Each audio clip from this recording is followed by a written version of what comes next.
2015년 한 해 하나님의 은혜로 이제 막 지나갔습니다. 아무리 생각해 보아도 하나님의 은혜가 아니면 다른 그 무엇으로 설명할 수 없는 우리의 삶이었다 생각이 됩니다. 그래서 그 하나님 앞에 감사한 마음이 매우 크죠. 그런데 또 한편으로 생각해 보면 그렇게 은혜를 많이 부어주셨음에도 불구하고, 그래서 감사할 일이 많이 있음에도 불구하고 때때로 우리의 연약함 때문에 하나님 앞에 죄를 짓고 실수한 것도 고백하지 않을 수가 없습니다. 특별히 우리의 말로 지은 죄들과 실수들이 적지 않았음을 보게 됩니다. 어쩌면 모든 실수들 가운데에서 가장 쉽게 하는 실수, 가장 많이 하는 실수가 이 말의 실수가 아닌가 하는 생각을 해봅니다. 그래서 오늘 본문의 말씀 2절을 보시게 되면 이렇게 야고보 장로가 이야기합니다. 우리가 다 실수가 많으니 만일 말의 실수가 없는 자라면 곧 온전한 사람이라. 능히 온 몸도 굴레 씌우리라.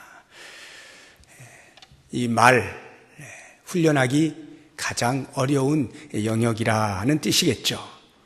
우리의 혀를 통제할 수만 있다면 그 사람은 아마도 성숙한 사람이라 말할 수 있을 것입니다.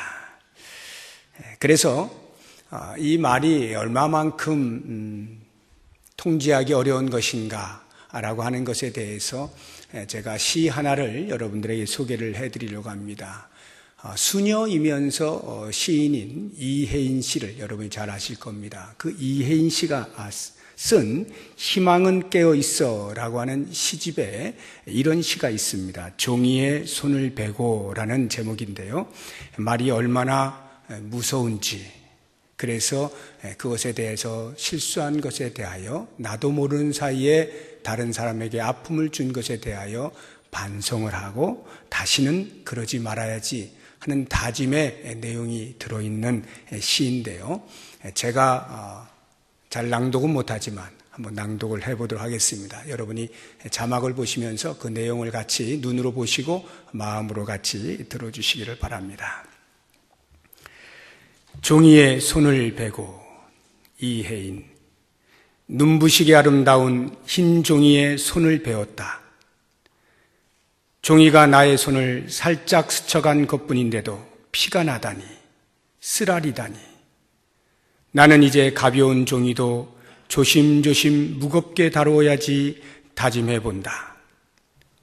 세상에 그 무엇도 실상 가벼운 것은 없다고 생각하고 또 생각하면서 내가 생각 없이 내뱉은 가벼운 말들이 남에게 피 흘리게 한 일은 없었는지 반성하고 또 반성하면서,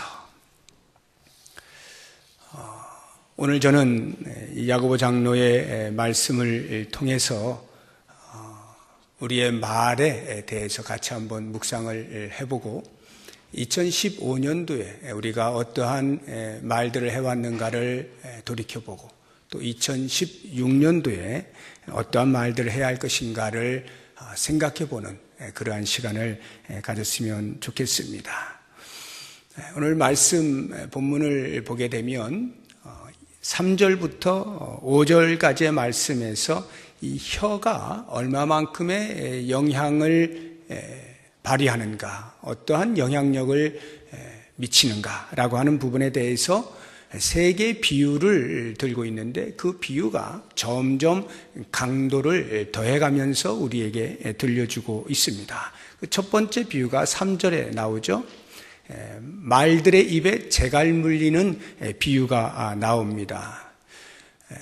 말이 아무리 거세고 힘이 세도 입에 재갈만 물려 있으면, 그래서 그 재갈만 손에 딱 잡고 있으면 아무리 큰 말이고 힘이 센 말도 꼼짝없이 그 재갈 때문에 재갈에 의해서 움직여진다라고 하는 것이죠. 그런 것처럼 우리의 입 안에 있는 이 새치의 혀가 우리의 전 인격을 결정지을 만큼 영향력을 미친다라고 하는 말씀이죠. 두 번째 비유가 4절에 나옵니다. 배의 키에 대한 비유인데요. 또 배를 보라, 그렇게 크고 광풍에 밀려가는 것들을 지극히 작은 키로서 사공의 뜻대로 운행하나니. 아무리 큰 배라 할지라도, 반면에 아무리 작은 키, 운전대라 할지라도 그 큰 배는 작은 운전대에 의해서 이리도 가고 저리도 가게 된다 하는 거죠. 그런 것처럼 우리의 이 혀가 아무리 작아도 나의 됨됨이를 이렇게 나타내기도 하고 또는 저렇게 나타내기도 한다 하는 것입니다. 그 정도로 우리의 혀가 영향력이 크다라는 것이고요. 세 번째 비유가 5절 하반절에 나오죠. 5절 보시게 되면 하반절에 보라, 얼마나 작은 불이 얼마나 많은 나무를 태우는가. 요즘 산에 가보시면은 여러 곳에서 입산 금지라고 하는 편말을 보실 수가 있습니다. 한겨울에는 나무가 바짝 말라서 조그마한 불만 있어도 산불이 나기가 쉽기 때문에 산불 예방 차원에서 산에 들어가는 것을 일정 기간 막아놓는 것을 볼 수가 있습니다. 성냥불 하나라 할지라도 또는 담뱃불 하나라 할지라도 그 작은 불이 아무리 울창한 산림을 가지고 있는 산이라 할지라도 순식간에 다 태워버린다는 것을 우리는 상식적으로 알고 있습니다. 그런 것처럼 우리의 이 한마디의 말이 주는 결과는 우리가 전혀 상상할 수 없는 그러한 결과를 초월할 줄 수도 있다라고 하는 것입니다. 그래서 우리의 이 지체들 가운데에서 가장 작은 것 중에 하나가 혀 아니겠습니까? 그럼에도 불구하고 그 운동량은 그 어떤 것보다도 가장 왕성하죠. 이러한 왕성한 운동량을 가진 혀가 성도들의 삶에 절대적인 영향을 미칠 수밖에 없는 거죠. 그렇기 때문에 이 혀를 어떻게 사용하느냐, 긍정적으로 사용하느냐, 부정적으로 사용하느냐에 따라서 그 결과는 천차만별이 될 수가 있는 것입니다. 좋은 쪽으로 사용하면 좋은 결과를 낳겠지만 우리의 혀가 사실은 그리 좋은 쪽으로 잘 사용이 되지 못하고 있습니다.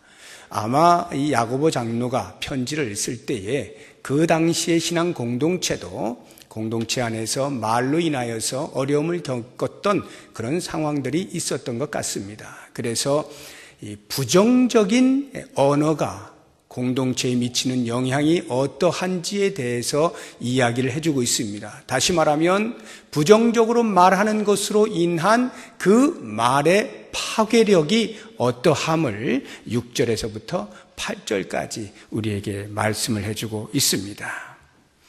이 파괴력이라고 하는 것은 때로는 자기 자신을 또 때로는 다른 사람을 파괴하는 일에 쓰이는데요. 6절의 말씀은 자기 자신을 파괴하는 그러한 언어에 대해서 이야기를 하고 있습니다. 6절을 보시면 혀는 곧 불이요 불의의 세계라. 혀는 우리 지체 중에서 온몸을 더럽히고 삶의 수레바퀴를 불사르나니 그 사르는 것이 지옥불에서 나느니라. 온몸을 더럽힌다 라고 하는 말, 그 말은 내가 쓰는 나쁜 말들로 인하여서 내 인격 전체가 손상을 입게 된다 하는 말입니다. 20세기의 독일의 실존주의 철학자 중에 한 사람이었던 하이데거가 언어는 존재의 집이라 이런 말을 했습니다. 내가 어떤 말을 쓰느냐가 나의 존재를 결정지어준다라고 하는 말이죠.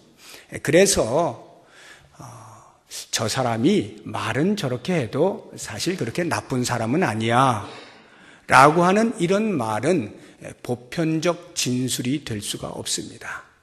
그 말하는 것이 그 사람의 됨됨이를 결정지어 주는 것입니다.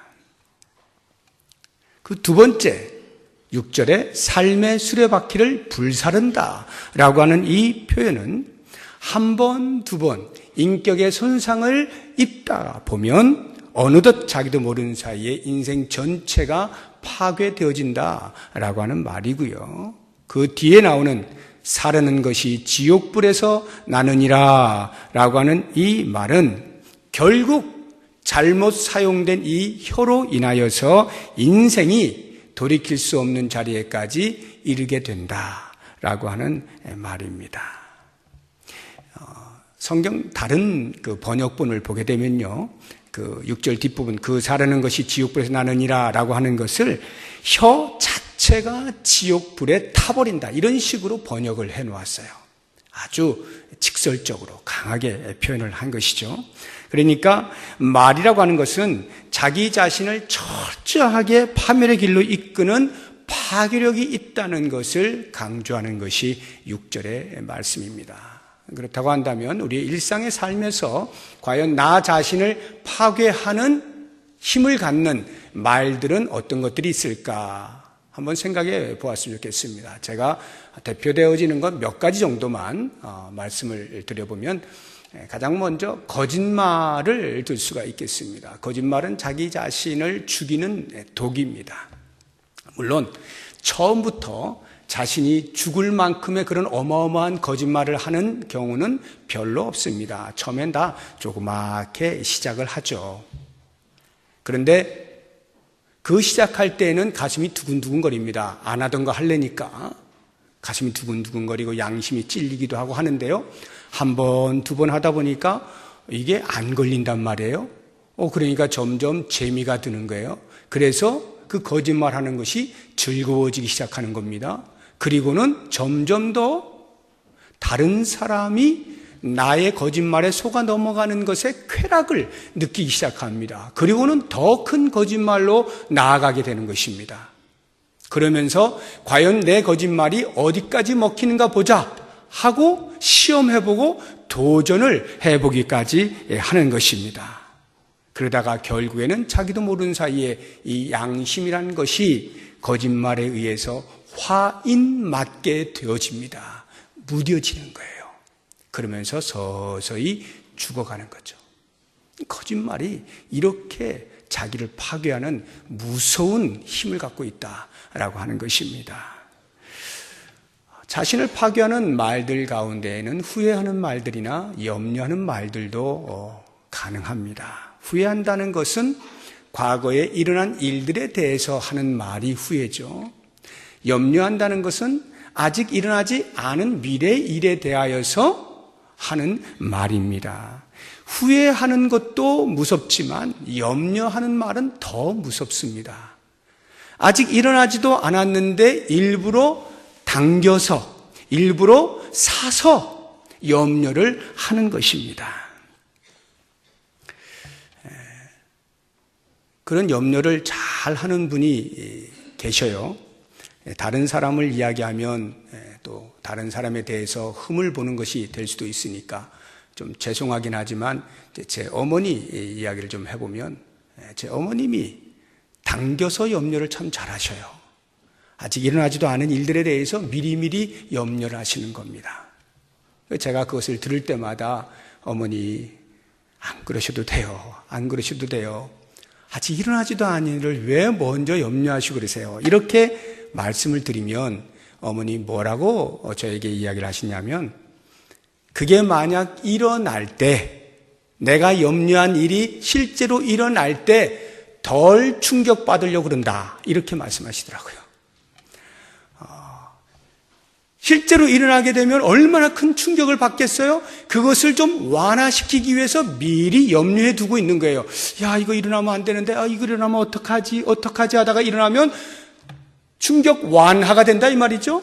그런 방어 기제로서 미리 염려하시겠다는 것인데, 제 경험으로 보아서, 그래서 실제로 그 일이 일어났을 때 우리 어머님이 덜 충격받으시느냐? 아니요, 더 받으시더라고요.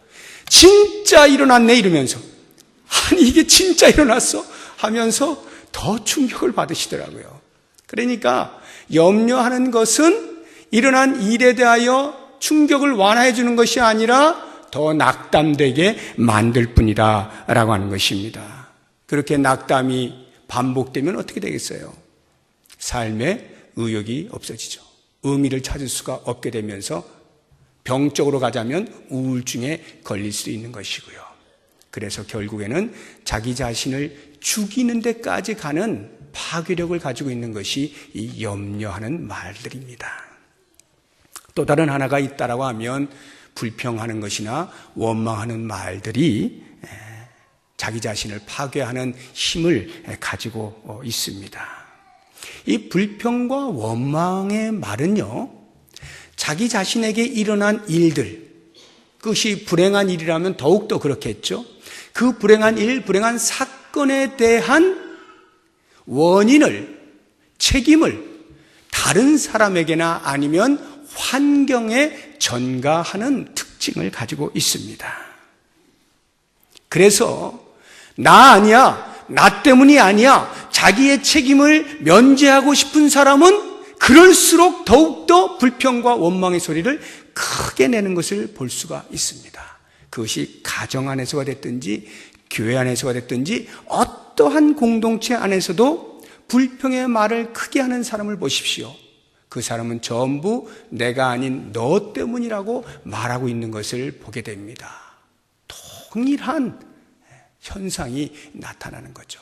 이렇게 나 아닌 너 때문에 또는 환경 때문에 이렇게 되었어 라고 자신의 책임을 전가하면서 불평과 불만을 표시했던 대표적인 사람이 이스라엘 백성들이죠.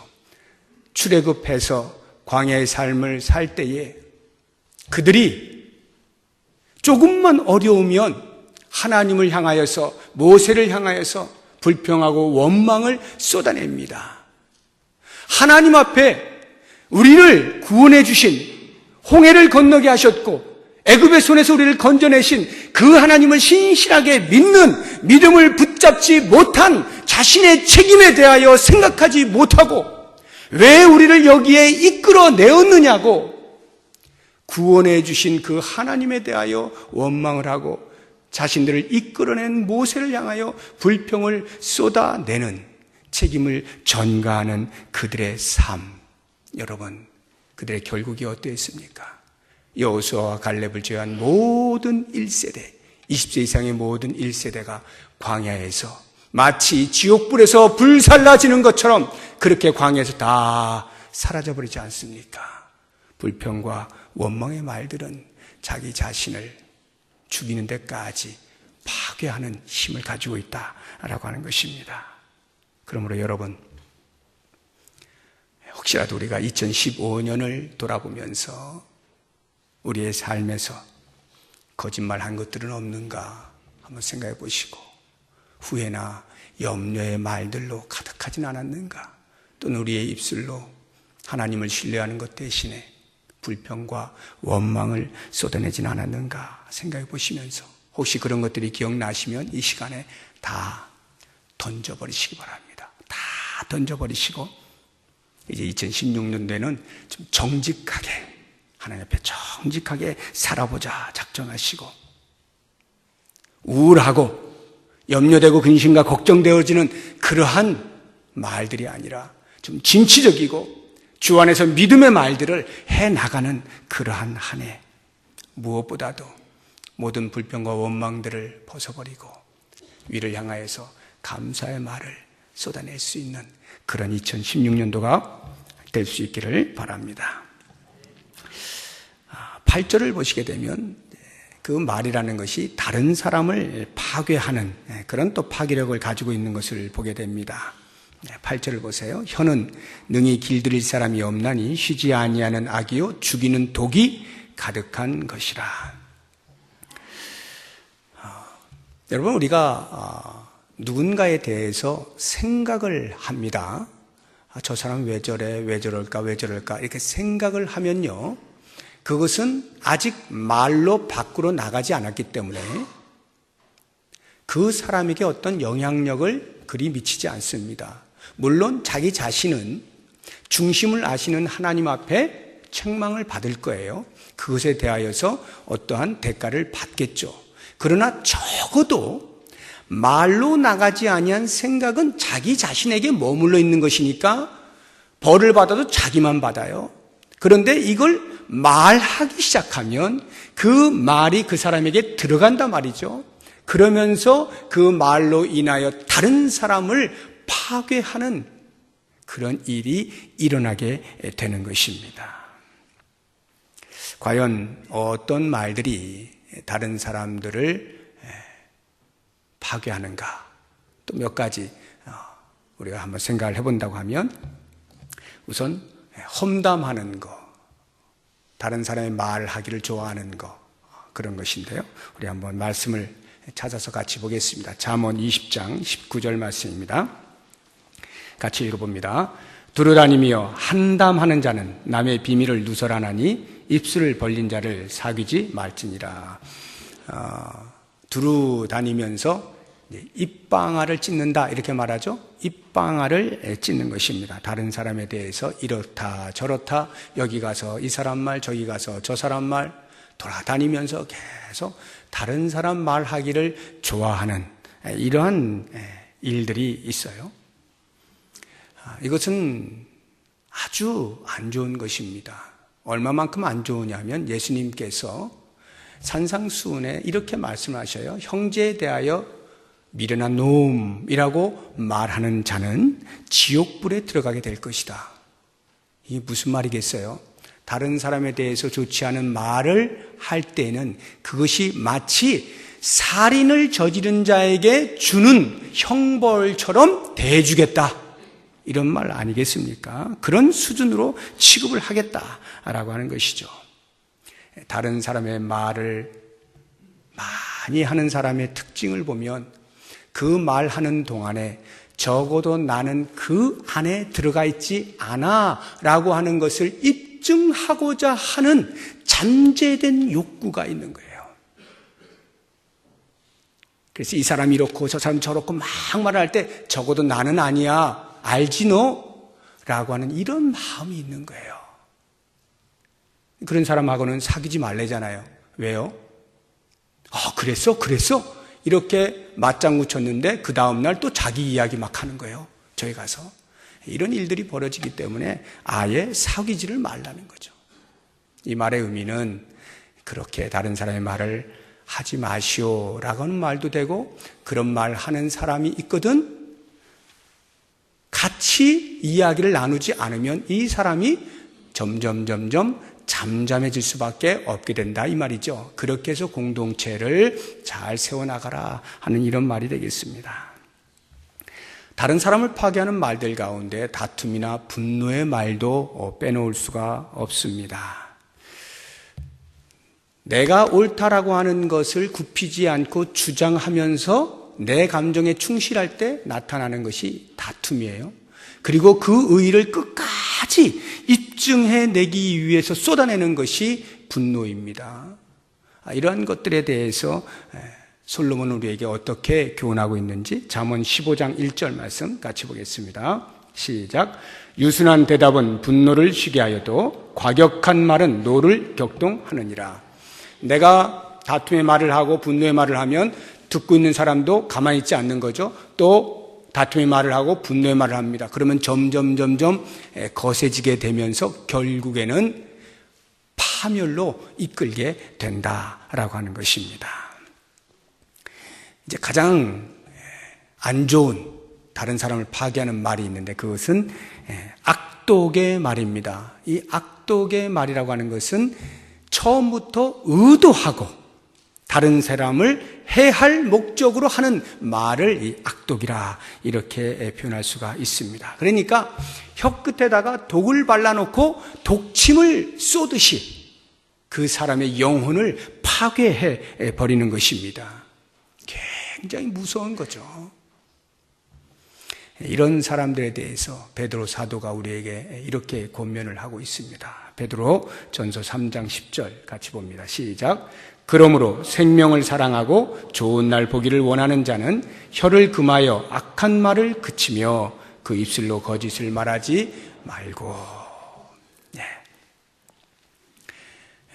우리가 예수를 믿어서 그렇게 하지 말아야지 하지만 우리의 연약함 때문에 때때로 우리도 모르는 사이에 다른 사람의 말을 할 때가 있어요. 험담을 하거나 또 비방을 할 때가 있죠. 또는 다툼이나 분노의 말들을 쏟아낼 때도 있고요. 또는 심할 때는 악독의 말을 할 때도 없지 않습니다. 혹시라도 우리가 2015년에 이러한 기억이 난다면 우리 하나님 앞에 진심으로 회개하고 2016년도에는 그런 험담이나 비방의 말 대신에 칭찬해주고 격려해주는 말 했으면 좋겠어요. 저는 이 칭찬이라고 하는 것에 대해서 TV에서 한 프로그램을 보면서 새롭게 이렇게 깨닫는 게 하나가 있습니다. 혹시 여러분 가운데 보시는 분 계실런지 모르겠는데 목사가 뭐 그런 프로그램을 보나 이러지 마시고 제가 말씀드리고 싶은 것만 좀 기억하시면 좋겠어요. 노래 대항하는 프로그램 중에 복면가왕이라고 하는 프로그램이 있어요. 복면가왕. 복면 쓰고 노래 대결을 해가지고 이렇게 계속 올라가는 뭐 그런 이제 프로그램인데요.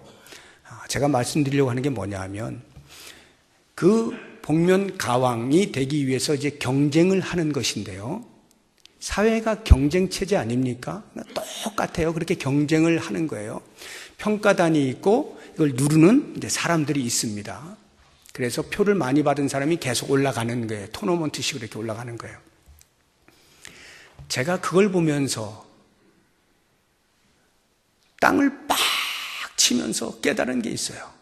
정말 하나님께서 주신 은혜다라는 생각을 해봤는데 우리가 보통 칭찬은 고래도 춤추게 한다 이런 말 하지 않습니까? 그래서 칭찬하는 것이 중요하다라고 말을 많이 하지만 그렇다고 언제까지나 칭찬만 할 수는 없는 거죠. 잘못했는데도 칭찬할 수는 없는 거잖아요. 그럴 땐 또 책망도 하고 훈계도 하는 거죠. 그런데요, 제가 그 프로그램을 보면서 뭘 느꼈느냐 하면 두 사람이 이제 시합을 합니다. 노래를 둘 다 불렀어요. 열심히 불렀습니다. 그리고는 이제 그 평가단에서 평가를 합니다. 평가를 하는데 지금까지 제가 본 중에 어느 한 사람도 당신은 이래서 잘못됐고 음정이 틀렸고 박자가 틀려서 당신은 여기 나오지 말았어야 되는데 나왔다는 등 이렇게 말을 하는 경우를 들어본 적이 없어요. 전부 다 각각에 대해서 좋은 말을 해주더라고요. 다시 말하면 열심히 한 부분, 그 부분을 부각시켜서 당신은 정말 목소리가 미성입니다. 어떻게 이렇게 높이 올라갑니까? 아주 소리가 중후합니다. 제가 깨달은 것은 다른 사람을 칭찬해주는 말의 언어의 그 용어가 이렇게 많을 줄 저는 몰랐어요. 그거 몇 번 하고 나면 이제 끝나겠지? 식상되겠지? 진부하겠지? 맨날 똑같은 말 하네? 이럴 줄 알았거든요. 근데 제가 보면 볼수록 또 새로운 말이 나오고 또 새로운 말이 나오는 거예요. 칭찬의 말이 어떻게 그렇게 다양한 표현이 가능한지 제가 그것을 보면서 이건 교회가 해야 하는 것이다. 성도가 해야 된다. 마음에 깊이 깨달았어요. 우리는 너무 인색해요. 다른 사람을 칭찬하는 게 너무 인색해요. 그러면 그만큼에서 머물 거라는 생각 때문에 칭찬을 그렇게밖에 안 하는지 모르지만 아니요. 떨어진 사람도 나와서 너무 즐거웠어요 라고 표현을 할 수 있는 것은 그렇게 칭찬을 받음 때문이고 그 칭찬이 때로는 자기에게 과분하다는 것을 알고 내가 더 노력해야죠 라고 말하는 것을 제가 볼 때 이것은 성도가 배워야 할 일이다. 칭찬하고 격려하고 세워주고 위로하고 만져주고 우리 교회에서 우리 성도들이 이런 말 많이 해서 아무리 많이 해도 끝이 없구나 하는 것을 깨닫고 세상을 향하여서도 그런 말들을 할 수 있는 우리가 될 수 있기를 바랍니다. 화해와 평강, 정의와 사랑의 말들을 2016년도에 많이 해서 우리의 언어가 통제되어지고 하나님이 보시기 기뻐할 그러한 말들로 넘쳐날 수 있기를 바랍니다. 이제 마지막 9절에서 12절까지의 말씀을 보게 되면 이 야고보 장로가 혀의 바른 사용에 대하여 촉구하고 있는 것을 봅니다. 그런데요, 아주 흥미로운 것을 볼 수가 있어요. 이제 9절을 보세요. 이것으로 우리가 주 아버지를 찬송하고 또 이것으로 하나님의 형상대로 지음을 받은 사람을 저주하나니. 지금 한 입을 가지고 하나님을 향하여 찬송하는데 옆에 형제를 향하여서는 저주를 하나니. 10절. 한 입에서 찬송과 저주가 나오는도다. 한 입에서 찬송과 저주가 나온다. 이것이 그 당시 공동체가 직면한 현실이었습니다. 그런데 야고보 장로가 지적을 하는 거예요. 이것은 부당하다. 10절을 보시면 한 입에서 찬송과 저주가 나오는도다. 뒤에 내 형제들아 이것이 마땅하지 아니하니라. 부당하다라고 이야기를 하고 있는 것입니다. 그리고는 그 부당함에 대한 이유를 설명해 놓은 것이 11절과 12절 비유로 우리에게 이야기를 해주고 있어요. 11절 보니까 샘이 한 구멍으로 어찌 단물과 쓴물을 낼 수 있겠는가? 한 샘에서 단물과 쓴물 나오는 거 보았느냐? 이렇게 묻는 거고요. 12절에 무화과 나무에서 감람 열매 맺는 거 보았느냐? 포도나무에서 무화과 열매 맺는 것 보았느냐? 여러분, 야고보 장로가 지금 이야기하고 있는 이 비유는 뭡니까? 절대 그럴 수 없는 것이죠. 절대 불가능한 것을 비유로 들면서 현실적으로 공동체 안에서 일어나고 있는 일에 대하여 지금 교훈을 하고 있는 것입니다. 어떻게 생각하십니까? 11절과 12절에 나오는 그 비유의 말씀에 의하면 성도된 우리들은 한 입에서 찬송하는 것과 저주하는 말이 동시에 나올 수 없을 것 같은데 어찌하여 나오는가? 그 부분에 대해서 야고보 장로는 이 비유들을 통하여 우리들에게 비아냥거리면서 비하하듯이 그렇게 이야기를 하고 있는 것이 아니죠. 무화과 나무에서는 무화과 열매만 맺는 것인데 나는 어떻게 해서 찬송과 저주가 동시에 나오나? 낙심시키려고 이 말을 하고 있는 것이 아닙니다. 그러면 야고보 장로가 왜 이 이야기를 할까? 그것은 신분의 변화를 일으킨 성도가 마침내 도달해야 할 믿음의 수준, 성품의 수준이 어디인가를 우리로 하여금 알게 해주는 것입니다. 그리스도로 말미암아서 구원을 받아서 더 이상 흑암의 세계에 있지 아니하고 영원한 하늘나라의 시민으로 살아갑니다. 이렇게 신분의 변화가 일어났어요.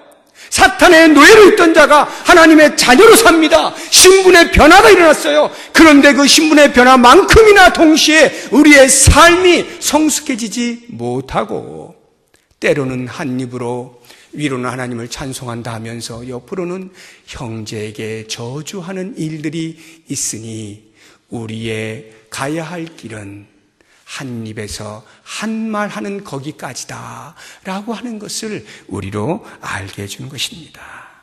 그러므로 사랑하는 여러분, 이제 우리가 구원받은 자로 그리스도를 따르는 자로 신분의 변화를 얻었다고 하면 그 신분의 변화를 얻은 만큼이나 삶의 변화, 성화, 영화의 자리에 이르기까지 끊임없이 부단한 노력을 해야 되고 몸부림을 쳐야 되는 거예요. 그래서 어떻게 하면 성숙한 사람으로서 걸맞은 말을 할 수 있을까? 이 부분에 대해서 아주 간단하게 구약에서 한 구절, 신약에서 한 구절 인용하면서 말씀을 마치고자 합니다. 우리 구약의 시편 141편 3절 말씀 같이 한번 읽어봅니다. 여호와여 내 입에 파수꾼을 세우시고 내 입술에 문을 지키소서. 이 말씀의 의미는 다윗이 고백한 건데요, 사람의 옛 성품을 가지고는 도저히 이 입술로 범죄를 막을 수가 없다 이 말이에요. 길들일 수가 없다 이 말이에요. 악독을 쏟아내지 않을 수가 없다는 거예요. 그러므로 주님만이 하실 수가 있습니다. 이 고백이에요. 주의 은혜가 저 위에 머물러 주시기를 원합니다. 성령 하나님 내 안에 내주하셔서 내 마음의 주인이 되어주시고 나를 통제하여 주시옵소서. 그래서 내 마음에서부터 흘러나오는 말이 성령에 의하여 통제되어진 훈련된 말이 나올 수 있게 해주십시오. 하나님께 의탁하는 거예요. 우리는 끊임없이 이 의탁하는 일을 할 때만이 비로소 우리의 말은 조금씩 성화의 자리로 나갈 수가 있게 됩니다. 신약의 말씀 같이 봅니다. 고린도전서 15장 31절입니다. 같이 읽어봅니다. 형제들아, 내가 그리스도 예수 우리 주 안에서 가진 바 너희에 대한 나의 자랑을 두고 단언하노니 나는 날마다 죽노라. 나는 날마다 죽노라. 여기 죽는다는 게 뭐겠어요? 자신의 옛 성품 죽인다는 것 아니겠습니까? 날마다 죽겠다. 다시 말하면 우리의 혀에 세례를 베푸는 겁니다. 여러분, 세례가 뭡니까? 그리스도와 함께 죽고 그리스도와 함께 장사되었다가 그리스도와 함께 다시 살아나는 거죠.